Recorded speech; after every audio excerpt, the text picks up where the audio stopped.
there are significant parts of the movement that do want to step it up a little bit and express their sense of urgency and their desire not just for action, but for specific actions that are just and that create jobs for communities that have been on the front lines, the receiving ends of this toxic fossil fuel-based economy. And what's significant here today is that many of the people who organized this were some of the key organizers for Occupy Wall Street almost exactly 3 years ago to the day.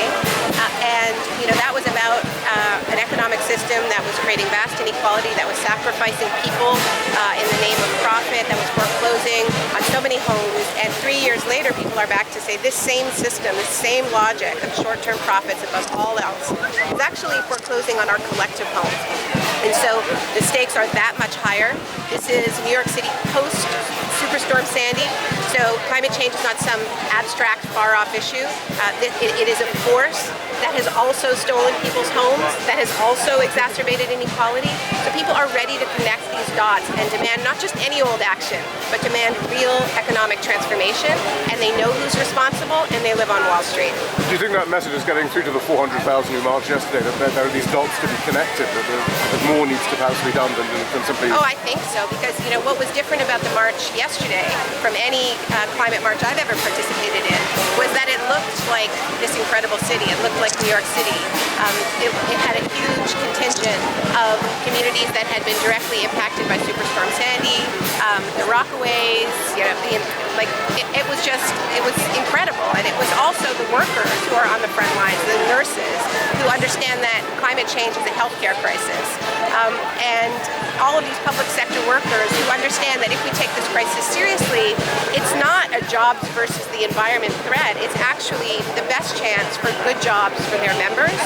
So it was really breaking that false choice between acting on climate and having a strong economy. We can have a strong economy if we act on climate, but it won't be the economy of the 1%. The thing about fossil fuels is that they concentrate wealth, and they always have.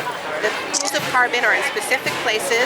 It takes a lot of money to get that carbon out of the ground. It takes a lot of money to refine it. It takes a lot of money to transport it. So it lends itself towards oligarchic power. That's the story of the founding of this country. And the thing about renewable energy is it's decentralized. The wind, the air, the waves are free. So it doesn't lend itself to that kind of concentrated power, and that's why it's such a threat. Right, but is it a threat? The march wasn't even mentioned on Meet the Press yesterday morning. It got about 2 seconds on ABC as far as I could tell this morning. I mean, even with hundreds of thousands on the streets, it didn't seem to make a dent in a lot of the coverage that we've seen, and indeed in the discourse in Washington as far as I can tell. Well, it was the largest Twitter.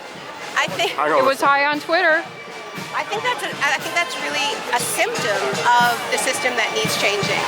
The media reflects the priorities that govern this country. It's a highly concentrated corporate press that has always ignored our social movement. So I don't think we measure success by that. Eventually our movements get large enough that they can't ignore them, but that always takes a little bit of time.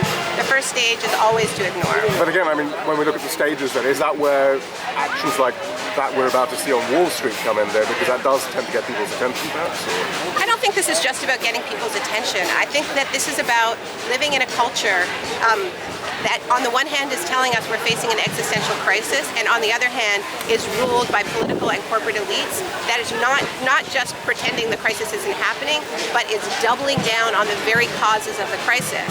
And what we're going to see today is people who are insisting on acting in a way that expresses their real sense of urgency. And I think that that is contagious, because the reason why so many people feel hopeless about climate change is because they don't see anybody acting. They don't see any response. So this is making that response more visible. It makes people feel less alone and isolated, and hope spreads. So we'll see. But so far, though, do you think that 400,000 people is competing with the billions of dollars that the fossil fuel industry? Look, a march is always just a demonstration. It's a demonstration of something else that is happening. You can't have a march that big unless there's a movement at the grassroots that is really changing things in people's community. The reason why that march was as big as it is because North America is in the midst of a fossil fuel frenzy. So many people are being brought into the sacrifice zone of this toxic economic model because the pipelines are running through their front yards, because oil trains are exploding in their communities because they have the refineries in their backyards. And the environmental movement has always traditionally been really bad at mobilizing those communities. But what changed yesterday is that you really could see this new face of the climate movement. So if does a march change, stand up to the power of the 1%? Obviously not. But that demonstration is demonstrating something that is shifting at the grassroots that does have that power. Perfect. Thank you so much.